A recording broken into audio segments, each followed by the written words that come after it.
Continuamos con Saber y Sabor. Estamos en el tema de los problemas que hay con la justicia, con los que son empresarios, funcionarios, sindicalistas y demás, y que la justicia no resuelve rápido y se busca la ficha limpia y en definitiva no termina de ser una salida.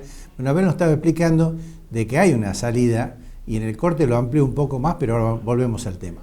Dos salidas en realidad. Una que parece algo como excesivamente simple, que a mí me parece que así como dice Roberto, nosotros no tenemos déficit fiscal. ¿En qué repercute en el ciudadano común en eso? Cobra el sueldo a fin de mes regularmente, algo que nos acordemos del pasado de Salta, todas las cosas que pasaban en esa historia con bonos y demás, ¿no? Bueno, un tema. ¿Qué pasa con la justicia? ¿Por qué existe esa distancia entre el ciudadano común y la justicia? Porque de la Corte para abajo, tanto en el orden federal como en el orden provincial, deberían haber plazos que se cumplan. Plazo, lo que se llama plazo razonable, un tema. Y el otro tema, Alberdi, que ahora lo ponen tan de moda los distintos pensadores que tenemos en nuestro país, desde el presidente para abajo, decía que la Constitución es la mejor carta de navegación en tiempos de borrasca, ¿no? Pues en tiempo de paz está todo bien. En tiempo de borrasca, ahí es donde se hace más fuerte el sentido de lo institucional y de lo constitucional. Entonces empezamos a buscar los atajos, ficha limpia, por ejemplo. Vemos las cámaras, son jueces de los títulos y la forma como fueron elegidos sus miembros. 2 casos que llegaron a la Corte Suprema, 3 casos. Bussi, Patti y Julio Devido después. Nada que ver ideológicamente respecto a las 3. 2 que no los dejaron entrar, otro que la Cámara de Diputados expulsa. Ahí tenemos un control institucional y constitucional de lo que tiene que pasar.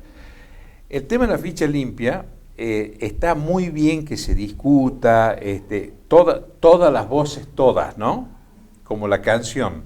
Pero yo siempre planteo, yo sé que vos no estás muy de acuerdo, Sergito, con esto, la democracia tiene que ser plena en el sentido no proscriptivo. Te voy a hacer acordar de alguien que ya, por supuesto, los años pasan, nosotros somos más viejitos y nos vamos a acordar.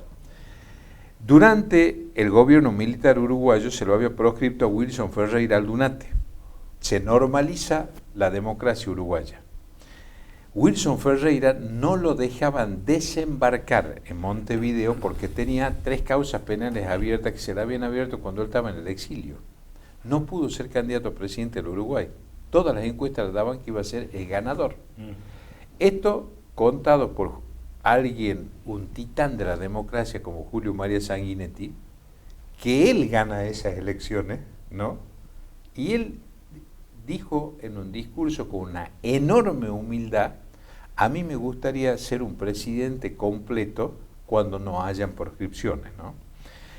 Pero está el otro tema que vos planteás, y no lo vamos a esquivar al bulto, que es qué pasa con el descontento ciudadano cuando se ve que hay alguien que está imputado ante un delito y permanece en funciones. Hay que acordar siempre que está el artículo 19 de la Constitución, que es el principio de inocencia, ¿no? Entonces, todo el mundo se presume inocente hasta tanto no fue condenado. ¿Qué tiene que haber entonces?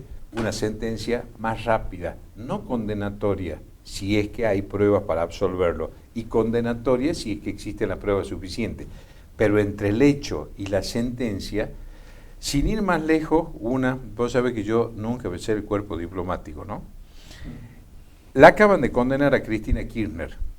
¿Desde cuándo empezó la causa y cuándo llega la condena? Está bien, hay un sector de la sociedad que se politiza el tema porque hay un sector que está totalmente de acuerdo, totalmente en desacuerdo. Si la analizas técnicamente o lo analizas técnicamente el fallo, 2 cuestiones ahí, ¿no? ¿Qué ha pasado con todo lo intermedio que hay jerárquico entre quien ejecuta una orden y el presidente o la presidenta de la nación? Ministro, secretario, subsecretario, etcétera. Parece que para el tribunal eso no existió, un tema. Y el otro tema, que a mí me parece grave, es que si está juzgando a alguien que ocupó la presidencia de la nación, tendría que haber sido mucho más rápido ese proceso. Insisto, sea para absolver o para condenar, claro, pero que no pasen 15 años. Claro, está clarísimo eso. Porque entonces ahí otra vez se va utilizando y cuando entra dentro de la justicia... ¿Cómo se le puede poner plazo a los jueces? Porque si eso, los jueces no tengan plazo... Esa es una discusión, ahí está tema. Esa es la discusión dicen, política. Falta personal, el plazo no puede ser, hay plazos que pueden ser, por ejemplo, plazo para apelar 3 días, 5 días, perfecto. El plazo para fallar, sobre todo los tribunales colegiados, los que no pueden ser son años. Pone plazos que se vayan a cumplir, 3 meses, 6 meses, ¿no? Hay en los países sajones, de los países del common law, por ejemplo, donde existe una gran credibilidad en las instituciones judiciales, bueno, ¿cuál es la razón de la credibilidad? Que no hay una distancia entre, fíjate el caso de Strauss-Kahn, por ejemplo, fue un escándalo internacional, le costó la presidencia de Francia a Strauss-Kahn, que lo terminan absolviendo en los Estados Unidos, con una actuación memorable de un fiscal que había un libro que deben haber leído, usted se llama hace muchos años QV7, ¿no? Es igualito al caso de Strauss-Kahn, que era un colaboracionista nazi, que el Times de Londres dice que era un colaboracionista. Entonces él hace un juicio por difamación al Times. Y el Tribunal de Londres lo declara inocente, pero que la retribución era un penique, o sea que el honor del señor valía un penique, era mucho peor que una condena, ¿no? Bueno, en Strauss-Kahn se reúne lo que se llama el gran jury, que es la previa al juicio por jurados que en Estados Unidos rige para todas las materias, no solamente en materia penal, y dicen que había dudas en el caso de la prueba, pero se resolvió en 45 días ese caso.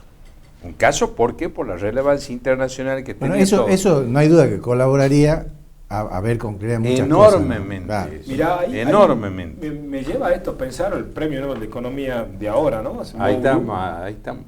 Acemoglu, que dice, y hay un libro que es recomendable a la audiencia, dice, ¿por qué fracasan los países? Así se llama el libro. Entre un economista del MIT, del MIT y de Harvard, que están a la sazón pegaditas, ¿viste? Las dos universidades. Estos dos economistas analizan por qué los países fueron exitosos y por qué no. Bueno, la conclusión de por qué fracasan es por la falta de institucionalidad. Exactamente. Entonces, y bueno, no es el clima, es la falta de institucionalidad. Entonces, ¿qué nos está pasando ahora? Cada vez más países están siendo totalitarios, la democracia va perdiendo cantidad de países. Los países en crecimiento no son democráticos, Oriente no es democrático, China era el 3% del GDP, del Producto Bruto Mundial, en 1980, hoy produce más que Estados Unidos y va con tasa de crecimiento positiva. Sí, la nueva potencia, no hay duda. Más India, que tiene la mayor cantidad de habitantes, más Rusia, que tiene hoy las reservas, más todo el sudeste asiático, que tiene una tecnología tremenda, más Corea, más Japón, es la zona de crecimiento, más un occidente estancado, bueno, ahí hay un tema, pero son más totalitarios, otra historia. Bueno, la cuestión es que las democracias, hace poquito estuve estudiando en la Universidad de Yale, ¿no? En Estados Unidos. Y estaba Fukuyama y había pensadores sobre esto, sobre por dónde venía.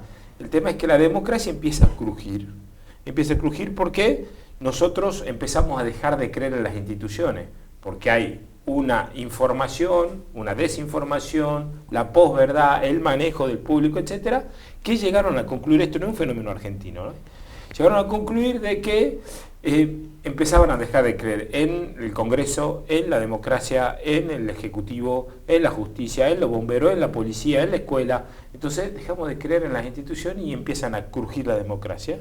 Y en Estados Unidos dicen, los jóvenes empiezan a dejar de creer en el joven de al lado, ¿no? Entonces ellos veían como es un problema democrático en general.